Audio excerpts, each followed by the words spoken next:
ఆపలేరు. Nobody can stop this flow. Hallelujah, హల్లెలూయా,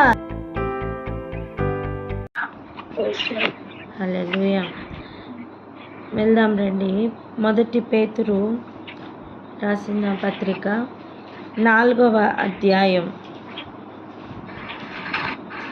13, 14 వచనాలు చదువుదాం. 13, 14 వచనాలు.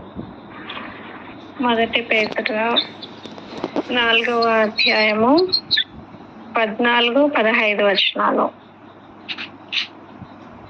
స్తోత్రం. క్రీస్తు నామము నిమిత్తము మీరు నిందల పాలైన ఎడల మహిమ స్వరూపి అయిన ఆత్మ అనగా దేవుని ఆత్మ మీ మీద నిలుచుచున్నాడు గనుక మీరు ధన్యులు. మీలో ఎవడునూ నరహంతకుడుగా గాని, దొంగగా గాని, దుర్మార్గుడుగా గాని, పరుల జోలికి పోవాడుగా గాని బాధ అనుభవింప తగదు.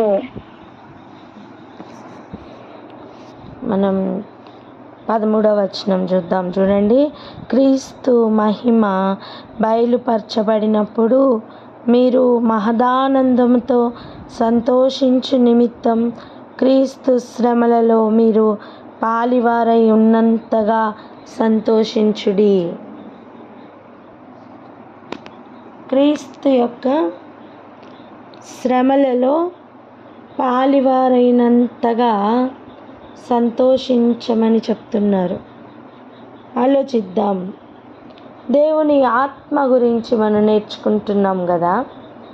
ఆయన ఆత్మ సింహాసనం మీద ఎలా ఉందో ఆయన ఆత్మ, అదే ఆత్మ జీవులకు ఉన్నట్టు సపరేట్గానే ఉన్నా సరే కన్నులతో నిండుకున్న చక్రములకు కూడా అవే ఆత్మ ఉన్నట్టు, జీవులు కదులుతున్నట్టుగా, జీవులు ఎప్పుడు లెగిస్తే వాటిని గమనించుకుంటూ అదే ఆత్మ కలిగి ఉన్న చక్రములు కూడా లెగుస్తున్నట్టు, ఒక ఏకాత్మ కలిగి కదులుతున్నట్టు మనం చూసాం. ఆయన ఆత్మ ఉన్నప్పుడు ఒక వ్యక్తి కూడా అలాగే ఏక మనస్సుతో, ఏకాత్మతో కదులుతారు అని నేర్చుకుంటున్నాం. ఈరోజు ఆయన ఆత్మ మన మీద నిలిచి ఉండి మహిమపరచబడడం అంటే ఏంటని చూసుకోబోతున్నాం. ఆయన ఆత్మ మన మీద నిలిచి ఉన్నప్పుడు ఏం జరుగుతుంది అనే విషయాలను మనం ఈరోజు చూద్దాం. చూడండి. క్రీస్తు మహిమ బయలుపరచబడినప్పుడు మీరు మహానందముతో సంతోషించు నిమిత్తం. క్రీస్తు మహిమ బయలుపరచబడినప్పుడు, ఎప్పుడు ఆ సమయం? ఆయన దూతలతో ఆయన మేఘారూఢుడై ఆయన మహిమ బయలుపరుచుతూ వస్తున్న సమయం, రెండవ రాకడ సమయం. మనం మహానందంతో సంతోషించాలి అంటే క్రీస్తు శ్రమలలో మీరు పాలివారై ఉన్నంతగా సంతోషించమని చెప్తున్నారు. ఎప్పుడు ఈ అనుభవం ఉంటుంది? ఎప్పుడు అంటే చూడండి 14వ వచనం. ఇప్పుడు చూడండి. క్రీస్తు నామము నిమిత్తం మీరు నిందపాలైన ఎడల, ఆయన నామం నిమిత్తం మీరు నించుంటున్నందుకు నిందల పాలవుతున్నారా? ఆయన నామం నిమిత్తం ఒకసారి ఆలోచించండి. ఆయన నామం నిమిత్తం నింద వేస్తున్నారా? నింద పాలవుతున్నారా? రెండు అనుభవాలు ఉంటాయి. ఆయన నామం నిమిత్తం నింద పాలవుతున్న ఒక అనుభవం ఉందా? అలాగైతే మహిమా స్వరూపి అయిన ఆత్మ అనగా దేవుని ఆత్మ మీ మీద నిలుచుచున్నాడు గనుక మీరు ధన్యులు. ఈ మాట ఈరోజు మనకి అర్థం కావాలి. ఈ మాటను బట్టి మన మీద ఆయన ఆత్మ నిలుచుచున్నాడా లేదా అని మనకు ఈరోజు తేటగా తెలుస్తుంది. క్రీస్తు ఆత్మ మీ మీద నిలిచి ఉన్నారా? అయితే మీరు ఇప్పుడు నింద పాలవుతారు. మహిమా స్వరూపి అయిన క్రీస్తు తన మహిమతో వచ్చినప్పుడు మాత్రం మీరు మహిమపరచబడతారు. ఇప్పుడు నింద పాలవుతారు. చాలా తేటగా వాక్యం మనకి చెప్తుంది. ఆయన నామం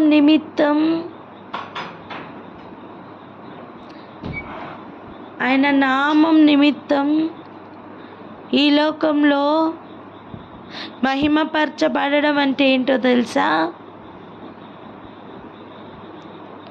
నింద పాలగడం. యేసు ప్రభు శిలువ మరణం అది నింద పాలవడమే, ఈ లోకంలో మహిమపరచబడమే. ఇది దేనికి అంటే ఇక్కడ పోగొట్టుకున్నవాడు అక్కడ దక్కించుకుంటాడు గనుక. ఒక నియోజకవర్గం నుండి పోటీ చేస్తున్న ఒక వ్యక్తి గెలుస్తారు అనే దానికి సూచనలు కొన్ని ఉంటాయి కదా. అలా భూమి అనే ఈ నియోజకవర్గం నుండి జయించువాడు పోటీ చేస్తుంటే దాని రుజువు ఖచ్చితంగా వీరు జయిస్తారు అని మనకి ఎలా అర్థమవుతుందంటే వారు పొందుతున్న నిందలను బట్టి. యేసుక్రీస్తు పొందినంత నింద, అవమానం ఇంకెవరూ పొందలేదు. యేసుక్రీస్తు పొందినంత వ్యతిరేకత ఇంకెవరు అనుభవించలేదు. మేలు చేసి కీడు అనుభవించిన యేసుక్రీస్తు, నింద పాలైన యేసుక్రీస్తు. ఈరోజు నువ్వు నిందను అనుభవిస్తున్నావా? ఆయన నామం నిమిత్తం అయితే గుర్తుపెట్టుకో, అది మేలుకే. ఆయన మహిమతో వచ్చు సమయం, మహిమలో పాలు పంచుకోవాలి అంటే ఆయన భూమి మీద ఉన్నప్పుడు ఆయన శ్రమలలో పాలి భాగస్థులైన అనుభవం ఉండాలి. మరి 2000 సంవత్సరాల క్రితం ఆయన పడిన శ్రమలో పాలి భాగస్థులుగా అవ్వడానికి నువ్వు 2000 సంవత్సరాల క్రితం బ్రతికి లేవు కదా. నీ కాలంలో, ప్రస్తుతం నీ కాలంలో, ఈ సమయంలో నీ కాల పరిమితిలో నువ్వు మరలా అదే శ్రమలు అనుభవిస్తున్నట్టుగా ఉంటుంది. అదే చూడండి,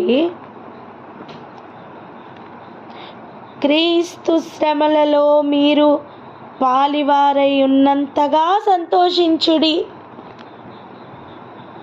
ఇప్పుడు ప్రస్తుతం మీరు ఆయన ఆజ్ఞ నెరవేర్చుటకు నిలబడి నింద పొందుతున్నారా? అయితే ఆనాడు కూడా క్రీస్తు దేవుని చిత్తం నెరవేర్చటానికి నించుని శ్రమ పడ్డారు. ఈ లోకం అలాగనే ఉంటుంది. నీ మీద పడుతున్న నిందను బట్టి ఇక బాధపడకు, సంతోషించడం మొదలుపెట్టు. హల్లెలూయా. ఎంతోమందికి అర్థమవుతుంది? ఆయన నామం నిమిత్తం నీకు నింద వస్తుందా, అవమానం వస్తుందా? అయితే ఏడవడం మానివేయి, బాధపడడం మానివేయి, ఇక సంతోషించడం ప్రారంభించు. ఎందుకంటే నీ కాల సమయంలో లేదా నువ్వు ప్రస్తుతం బ్రతుకుతున్న ఈ 2024 ఈ సమయంలో అప్పుడు క్రీస్తు శ్రమలలో పాలివారై ఉన్నంతగా సంతోషించు. ఎందుకు అంటే రానున్న కాలంలో పొందబోతున్న మహిమ ఎంత గొప్పదో ఈరోజు నీకు అర్థం అవ్వాలి. క్రీస్తు ఎంతగా తగ్గించుకున్నారో తెలుసా? అంతగా హెచ్చింపబడ్డారు. ఆయన నామం ఇక్కడ ఎంతగా అవమానించబడిందంటే అన్ని నామముల కంటే పైనామముగా ఉండేంతగా. చూడండి, భూమి మీద హెచ్చింపబడిన నామం పరమందు తగ్గింపబడుతుంది. భూమి మీద తగ్గింపబడిన నామం పరలోకమందు హెచ్చింపబడుతుంది. ఆయన చూపించిన విధేయత, ఆయన పడిన శ్రమానుభవం ఎట్టిదో చూడండి. భూమి మీద ఆయన ఎంతగా తగ్గించుకున్నారంటే పరలోకంలోనట ఆయన నామం అన్ని నామముల కంటే పై నామం ఇచ్చేశారు. అంటే అర్థం, ఆయన శ్రమ పడినంత ఇంకెవరూ శ్రమ పడలేనంత శ్రమను ఆయన అనుభవించారు. ఈరోజు నీకు ఇస్తున్న ఆఫర్ ఏంటో తెలుసా? ఆ శ్రమలలో పాలిభాగస్థుడు అవ్వడానికి ఇస్తున్న అవకాశం. నువ్వు ఆయన పడినంత శ్రమను పడలేవు నానా, కానీ నీ పరిధిలో, నీ స్థాయిలో. పై వచనాల్లో కనుక చూస్తే ప్రేమనే చూపించమని చెప్తున్నప్పుడు నువ్వు ప్రేమతోనే ఉపచారం చేయి, నువ్వు ప్రేమతోనే ఆతిథ్యం ఇవ్వు, నువ్వు ప్రేమతోనే కదులు. కానీ ఇన్ రిటర్న్ నీకేమొస్తుంది తెలుసా? నింద, అవమానం, ద్రోహం, ఇవే నీ చుట్టూ ఉంటాయి. నువ్వు అనుకోవచ్చు, నేను ఇప్పుడు పెట్టింది నాకు దక్కుతుంది కదా, నేను ఇప్పుడు మంచిగా చూసుకుంటే నన్ను కూడా మంచిగా చూసుకుంటారు కదా,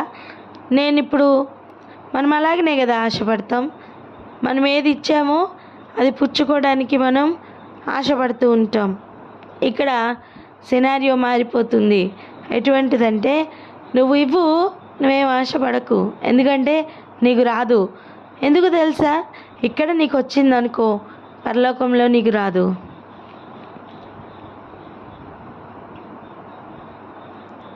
ఆయన మహిమతో వచ్చినప్పుడు నీకేమీ రాదు. ఇది బాగుగా అర్థం కావడానికి ఒక ఎగ్జాంపుల్ చూడండి. ఒకడు ఒక ఉద్యోగం చేస్తున్నాడట. ఒకడు ఒక ఉద్యోగం చేస్తున్నాడట. ఆ ఉద్యోగంలో ఒప్పుకున్న జీతం 10,000. చెప్పండి ఎంత? నోర్లిప్పి చెప్పండి ఎంత? 10,000. 10,000 సరేనా? నెలంతా పని చేస్తే కదా 10,000 వస్తాయి. ఆ వ్యక్తి ముందుగానే 2వ తారీఖు ఒక 1,000 రూపాయలు, 5వ తారీఖు ఒక 1,000 రూపాయలు, 10వ తారీఖు ఒక 1,000 రూపాయలు, అలా 9 సార్లు 9,000 తీసేసుకున్నాడు అనుకోండి. ఎప్పుడు? నెల రాకముందే, 30వ తారీఖు రాకముందే 9 సార్లు తనకి రావాల్సిన జీతం తీసేసుకున్నాడు. ఇప్పుడు చెప్పండి, వాడి జీత సమయం అందరూ 10,000 తీసుకుంటున్న సమయం వానికి ఎంత దక్కుతుంది? 1000 రూపాయలే. అప్పుడు అనొచ్చు కదా వ్యక్తి, నాకు 10,000 ప్రామిస్ చేశారు కదా, నాకెందుకు 9,000 ఇవ్వలేదు అని అడిగితే యజమానుడు మనకి ఏం సమాధానం చెప్తాడు? నువ్వు ఆల్రెడీ ఎగ్జాక్ట్గా భూమి మీద కూడా అదే జరుగుతుంది. ఇక్కడ నువ్వు నిందపాలవుతున్నప్పుడు నీ ఫలం అధికమవుతుంది. అర్థమేంటి తెలుసా? నీ 10,000 అక్కడ 20,000 కావచ్చు, 30,000 కావచ్చు. ఎంత అధికమవుతుందో తెలీదు. ఎంత అధికమవుతుందో చెప్పాలా? ఇక్కడ నువ్వు ఎంత నింద పడుతుంటే, నువ్వు ఎన్ని పాళ్ళు ఇక్కడ నింద పొందుతుంటే, నువ్వు 2 పాళ్ళు నింద అనుభవిస్తున్నావా? అయితే అక్కడ నీకు 2 పాళ్ళు అధికం. ఏది? నీకు రావాల్సిన మహిమ, నీకు ఇవ్వబోతున్న ఘనత 2 పాళ్ళు అధికమవుతుంది. భూమి మీద నువ్వు అందరి చేత తృణీకరింపబడుతున్నావా? అయితే పరలోకంలో అందరూ నీకు దక్కబోతున్నారు. హల్లెలూయా. ఈ లెవెల్ కొంచెం అర్థం చేసుకుందాం. యేసు ప్రభు భూమి మీద ఊరికనే శ్రమ పడలేదండి. హల్లెలూయా. ఇది యుగ యుగాలు నిలిచి ఉండే మెగా ప్లాన్. హల్లెలూయా. సింహాసనం ఇక ఎవరు కూడా అపహరించడానికి అవకాశం లేకుండా. ఇంకో మాట చెప్పనా? తేజో నక్షత్రమా నువ్వు ఎలా కింద పడితివి అని చెప్తున్న సమయం, నక్షత్రములకు పైగా మహోన్నతునికి సమానంగా సింహాసనం వేసుకుందాం అనుకున్నాడు. అంతే,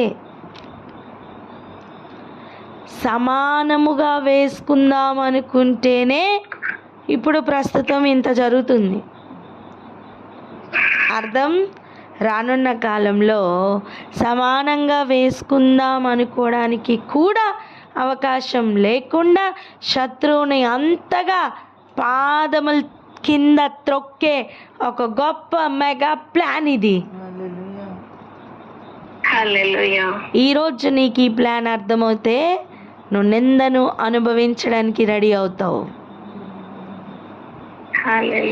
ఎవరు సింహాసనం వైపు వెళ్తున్నారు, ఎవరు సింహాసనాన్ని దక్కించుకుంటారు అంటే, క్రీస్తు ఎలాగైతే శ్రమలు పడడానికి మనసును లగ్నం చేసుకున్నారో, సిద్ధపరచుకున్నారో, తండ్రి చిత్తం నెరవేర్చడానికి రెడీ అయ్యారో, ఈ పాత్ర నా యొద్ద నుండి తీసివేయి ప్రభా అని అడిగిన, అయినా నీ చిత్తమే జరుగునుగాక అని ఎలాగూ సిద్ధపడ్డారో, ఇదిగో నీ మిగిలిన జీవితం నువ్వు మేలే చెయ్యి, నువ్వు ఆతిథ్యమే ఇవ్వు, నువ్వు ఉపచారమే చెయ్యి, నువ్వు ప్రేమలోనే ఉండు, ఎన్నైనా చెయ్యి. కానీ ఇన్ రిటర్న్ నీకు అవమానాలే వస్తాయి, నిందలే వస్తాయి, దూషణలే వస్తాయి, శ్రమనే అనుభవించాలి. నువ్వు అట్టి ప్రయాణానికి రెడీ అయ్యావా? అట్టి జీవితానికి రెడీ అవుతున్నావా? అయితే నీ ఫలం పరలోకంలో మల్టీఫోల్డెడ్గా అది అధికమై నీకు దక్కబోతుంది. ఈ లెవెల్ అర్థమయ్యిందా? నువ్వు ఇక విచారపడవు, సంతోషిస్తావు.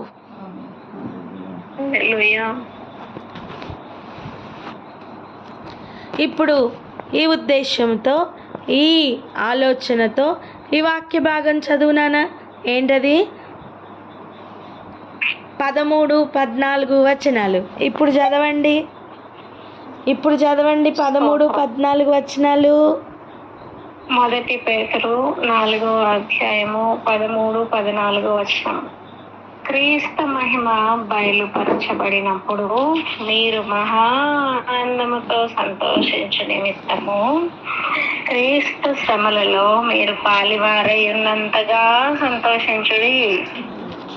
క్రీస్తు నామము నిమిత్తము మీరు నిందల పాలైన ఎడల మహిమా స్వరూపి అయిన ఆత్మ అనగా దేవుని ఆత్మ మీ మీద నిలుచున్నాడు గనుక మీరు ధన్యులు. హల్లెలూయా. హల్లెలూయా. ఆయన నామం నిమిత్తం నిలుచోడానికి అర్థమైందండి. ఆయన ఆజ్ఞలు పాటిస్తూ నువ్వు ఈ లోకపు ఆచారం అని చెప్పుతున్న వాటిని ఆచారంగా పాటించకుండా నువ్వు ఆయన ఆత్మ ప్రకారం కదులుతుంటే ఈ లోకస్తులు వారనుకున్నది జరగనందుకు నిన్ను అవమానిస్తారు, దూషిస్తారు. అప్పుడు నీకు మేలు కలుగుతుందని నువ్వు సంతోషపడగలవా? ఈ వాక్య భాగం ఈరోజు నువ్వు గ్రహిస్తున్నావా? నీకు ఈరోజు ఈ వాక్య భాగం అర్థమవుతుందా? అలాగైతే నువ్వు ఇక నింద వెయ్యవు, నువ్వు ఇక ఎవరిని అవమానపరచవు. ఎందుకంటే నువ్వు ఇక్కడ అవమానపరుస్తున్నా, ఇక్కడ నువ్వు నింద వేస్తున్నా, నువ్వు పరలోకంలో నిందను అనుభవిస్తావు నానా.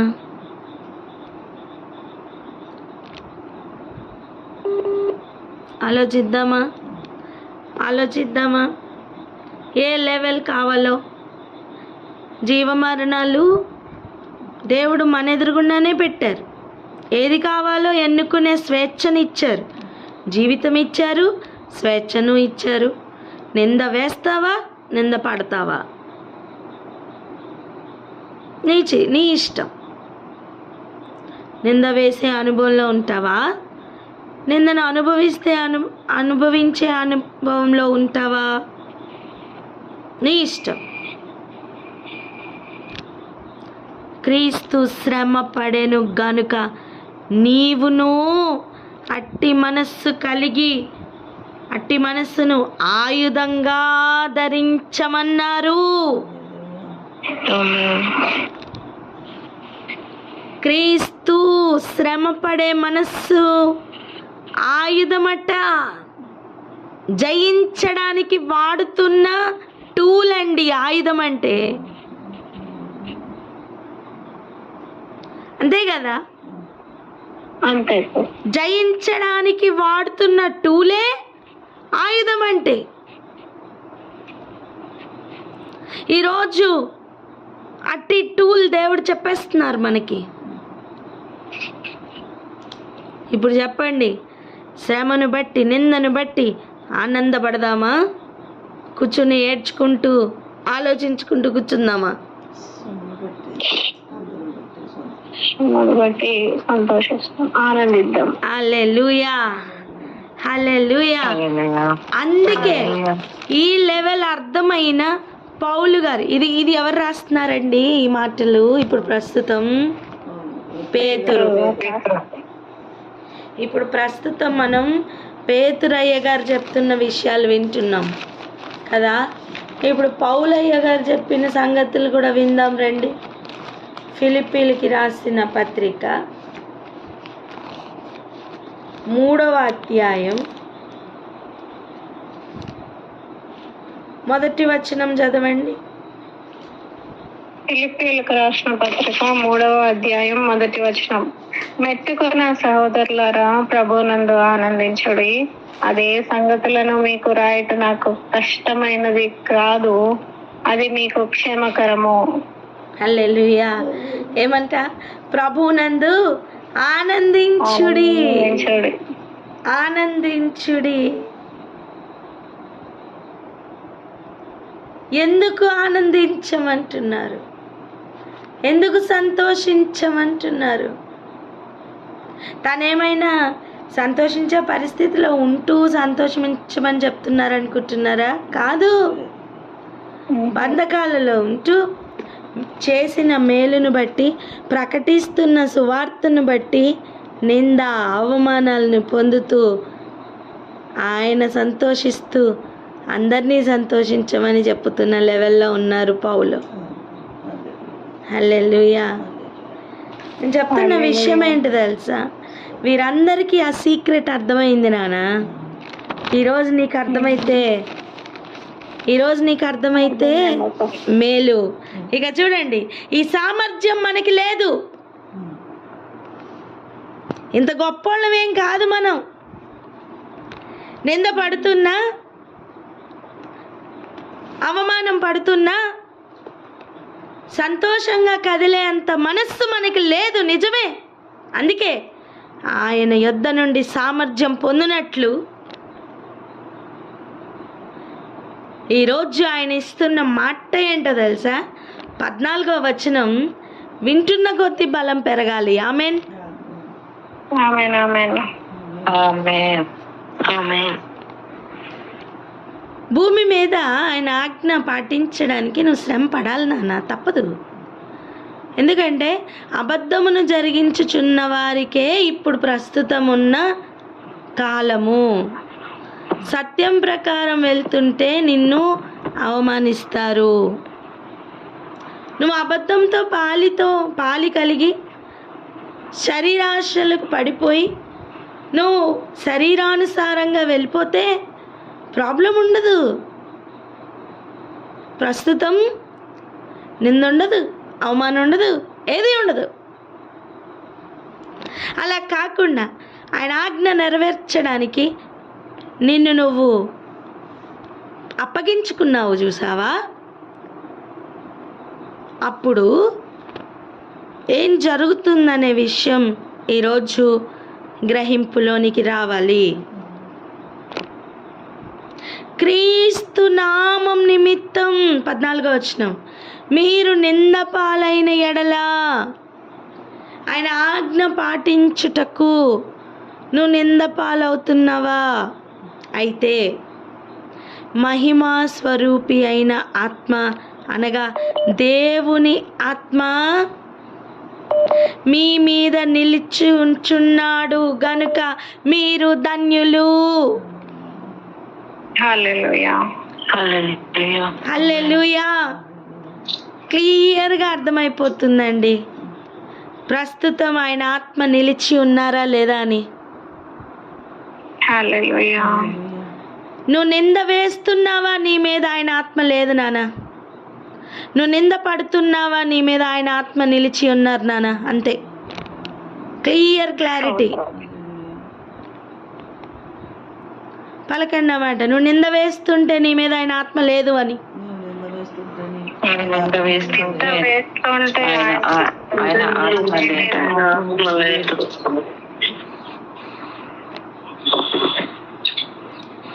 నువ్వు మనం వాక్యంలో ఇచ్చిన ఆజ్ఞల ప్రకారం నడుద్దాం. ఈరోజు అట్టి తీర్మానం తీసుకుందాం. ఆయన ఆజ్ఞల ప్రకారం నడవడానికి మన ముందు శ్రమల బాట ఉంది. ఆయన ఆజ్ఞలు పాటించకుండా నడిస్తే మన ముందు ఈ లోకం ప్రకారం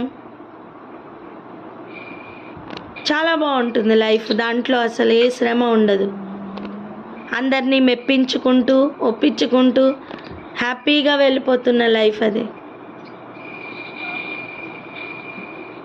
కానీ ఈరోజు గుర్తుపట్టు, దేవుని ఆత్మ నీ మీద నిలిచి ఉన్నారని అర్థం. హల్లెలూయా హల్లెలూయా. ఈ విషయం ఈరోజు మన హృదయానికి సరిగా అర్థమైతే మన జీవితంలో ఇక బాధ అనేది ఉండదు, ఆనందమే ఇంకా ఎక్కువ అవుతుంది. ఈరోజు నువ్వు పడుతున్న ఆనందం రేపు ఇంకా ఎక్కువ అవుతుంది, ఎల్లుండి ఇంకా ఎక్కువ అవుతుంది. ఎందుకు? అనుభవపూర్వకంగా ఇక నీకు అర్థమవుతుంది కనుక. ఇంతవరకు నీ సిచ్యువేషన్స్ ఒక రకంగా హ్యాండిల్ చేసావు, ఇక నుంచి ఇంకొక రకంగా హ్యాండిల్ చేయబోతున్నావు. నీకు అబద్ధాలు చెప్పిన అబద్ధికుడి యొక్క కోటగూడలన్నీ కూడా నీ చుట్టూ కూలిపోతూ ఉంటాయి. ఎందుకు తెలుసా? నీకు సత్యం అర్థమైంది. సత్యం స్వతంత్రులుగా చేస్తుంది. ఏ దాస్యత్వపు కాడి కిందను ఉండవు. ఎటువంటి అబద్ధాలు నిన్ను ప్రలోభపరచలేవు. హల్లెలూయా. ఇది గ్రహింపులోనికి వచ్చును గాక. హల్లెలూయా. ఆమేన్. ఇక్కడ ఆగి ఒకసారి ప్రార్థన చేద్దాం. ఎవరైనా ప్రార్థన అందుకోండి. మహోన్నత పరిశుద్ధ తండ్రి, స్తోత్రములు ప్రభా. నాయన నా తండ్రి, మీ ఆత్మ మా మీద నిలిచి ఉంటే నా తండ్రి ప్రభా, మేము నా తండ్రి నాయన నిందల పాలయ్యే వారముగా నా తండ్రి రాజా, నాయన నా తండ్రి నిందల పాలయ్యే వారంగా ఉంటామని నాయన నా తండ్రి మేము ధన్యులమని మీ వాక్యము చెప్తుండగా నా తండ్రి, మీ ఆత్మ మా మీద నిలిచి ఉన్నదని మేము సంతోషించి ఆనందించి, నిందలు వేస్తుంటే మీ ఆత్మ మా మీద ఉందని నమ్మి నా తండ్రి ప్రభా, ఇకను వాక్యం ప్రకారం చెప్పిన ప్రకారం ఆజ్ఞల మార్గంలో నడుస్తూ ఆయన ముందున్న శ్రమలలో నా తండ్రి ప్రభా సంతోషించే వారముగా, ఆనందించే వారముగా, అనుభవపూర్వకంగా నా తండ్రి ప్రభా సత్యమును తెలుసుకునేటువంటి వారుగా ఆయన నా తండ్రి మేమందరము తయారవటకు సాయం చేయండి. ఆయన సత్యం స్వతంత్రులుగా చేస్తుంది గనుక నా తండ్రి ప్రభా మేము మీ యందు ఆనందించే వారమై, సంతోషించే వారమై ఉండనట్లు సాయం చేయండి ప్రభా. మీకు వందనాలు. ఆయన నింద అవమానం కలుగుతున్నదా ఆయన ఇకను సంతోషించే వారమై, మహా ఆనందముతో సంతోషించే వారమై మీ శ్రమలలో పాలి భాగస్థులయ్యేటువంటి మీ మహాకృపను మాకు అనుగ్రహిస్తున్నందుకు వందనాలు. ఈ రీతిలో మేము నడుస్తున్నాము అని అంటే నా తండ్రి గుర్తుపట్టి ఇకను సంతోషించే వారంగా ఉండాలి, కానీ నింద వేసేటువంటి వారుగా మేము ఉండొద్దు ప్రభా. మీకు వందనాలు చెల్లించుకుంటున్నాం తండ్రి. మీకే స్తోత్రములు. ఇటు శ్రమలను బట్టి ఆనందించే కృపను మాకు అనుగ్రహించినందుకు, మీ యొక్క మనస్సును మాకు ధరింపజేసినందుకు వందనాలు చెల్లిస్తూ, మహిమ ఘనత ప్రభావాలు ఆరోపిస్తూ ఇటు ధన్యతకే కోట్లాది స్తోత్రములు వందనాలు చెల్లించుకుంటున్నాము. ఆయన చిన్ని ప్రార్థన చేసే అతి పరిశుద్ధ నామంలో మీకు వినయంతో ప్రార్థించి పొంది ఉన్నాం తండ్రి. ఆమేన్. ఇప్పుడు ఆలోచించండి, ఆ 9 సార్లు ఒక్కొక్క 1000 రూపాయలు తీసుకున్న అనుభవం కలిగిన జీవితం ఉందనుకోండి, ప్రస్తుతం ఊరట దొరికిపోతుంది. అప్పుడు మహిమలో వచ్చినప్పుడు దొరకవలసిన ఊరట దొరకకపోవచ్చు.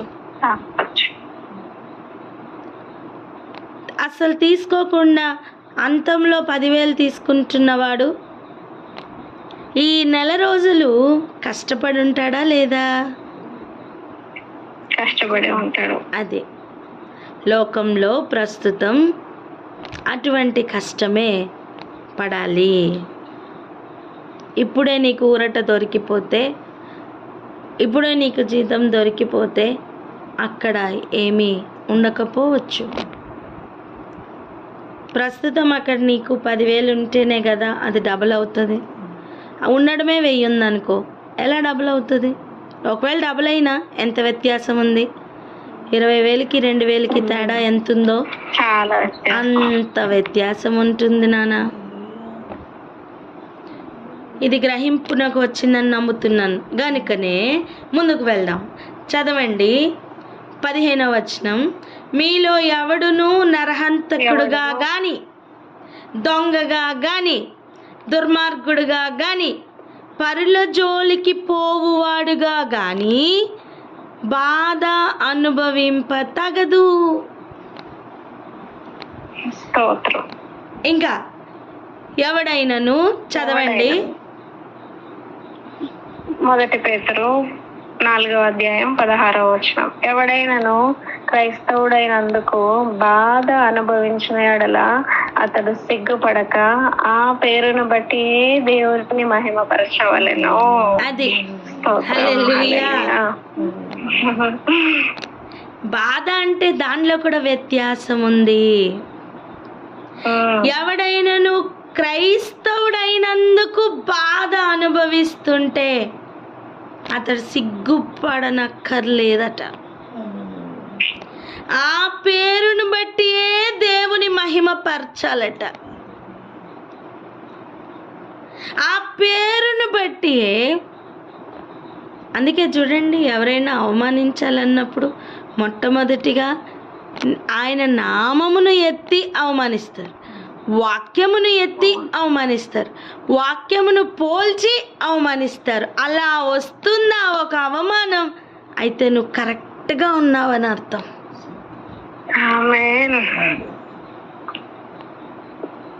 ఇంకా తీర్పు దేవుని ఇంటి యొద్ద ఆరంభమగు కాలం వచ్చి ఉన్నది. హల్లెలూయా. అది మన యొద్దనే ఆరంభమైతే దేవుని సువార్తకు అవిధేయులైన వారి సంగతి ఏమవును? ఇంతవరకు ఆయన ప్రేమను మాత్రమే రుచి చూస్తాం కదా.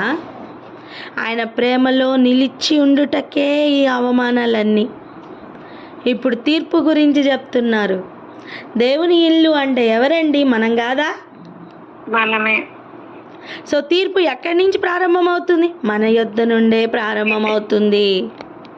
అలాగైతే విధేయులైన వారి యొద్ద నుండే తీర్పు ప్రారంభమైతే వాక్యమునకు అవిధేయత చూపిస్తున్న వారి సంగతి అసలు ఏమవుతుంది అని అడుగుతున్నారు. స్తోత్రం. మరియు నీతిమంతుడే రక్షింపబడుట దుర్లభమైతే భక్తిహీనుడును పాపియు ఎక్కడ నిలుతురు? వారికి నిలబడడానికి కోలం ఏది?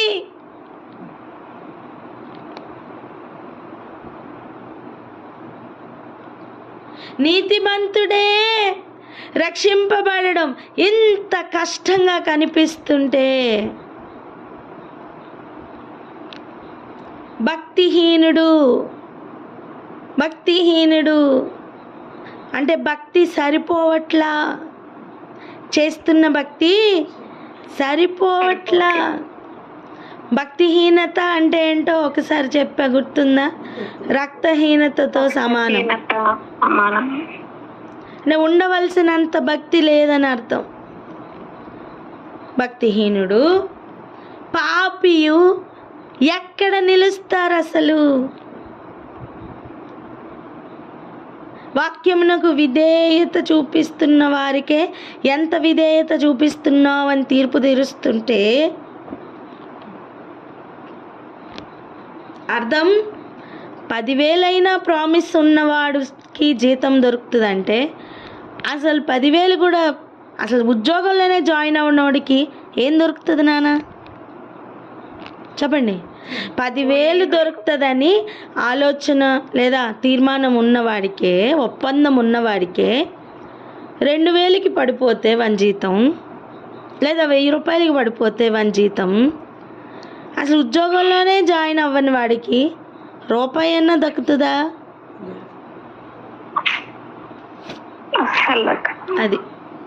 అది ఇక్కడ అర్థం. కాబట్టి ఏం చేద్దామట? 19వ వచనం. కాబట్టి ప్రకారం బాధపడువారు సత్ప్రవర్తన గలవారై నమ్మకమైన సృష్టికర్తకు తమ ఆత్మలను అప్పగించుకొనవలెను. అంతే. ఆమేన్. హల్లెలూయా. అదే ఇప్పుడు మనం చేయవలసిన పని ఏంటట? కాబట్టి దేవుని చిత్త ప్రకారం బాధపడువారు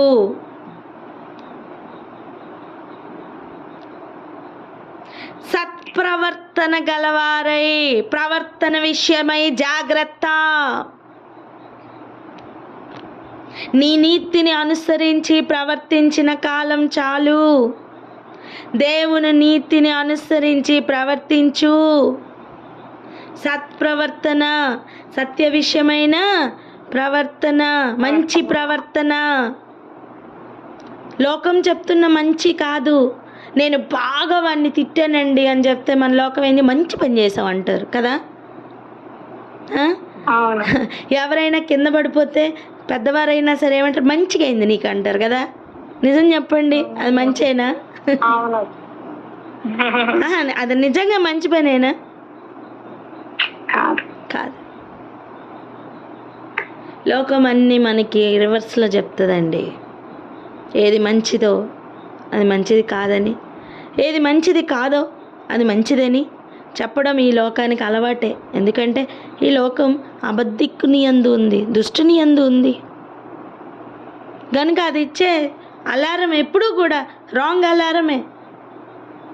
వ్యక్తి లోపలుంటే లేడని, వ్యక్తి లోపల లేకపోతే ఉన్నాడని రాంగ్ అలారమే ఇస్తుంది ఈ లోకం.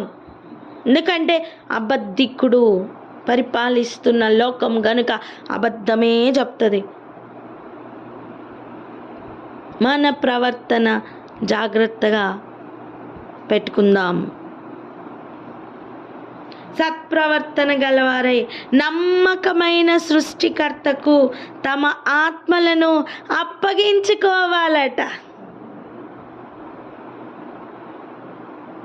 మహిమా స్వరూపి అయిన వాని యొక్క ఆత్మ నిలిచి ఉన్నది నీ మీద గనుక నీ ఆత్మను ఆయన ఆత్మకు అప్పగించుకో. ఇక ప్రయాణం ఆయన ఆత్మ నడిపింపు ప్రకారమే ఉంటుంది. ఎంతమందికి ఈరోజు వాక్యం అర్థమవుతుందో వారు ఈ రోజు నుండి సంతోషిస్తూ ఆనందిస్తూ గంతులు వేస్తూ ప్రయాణాన్ని కొనసాగిస్తారు.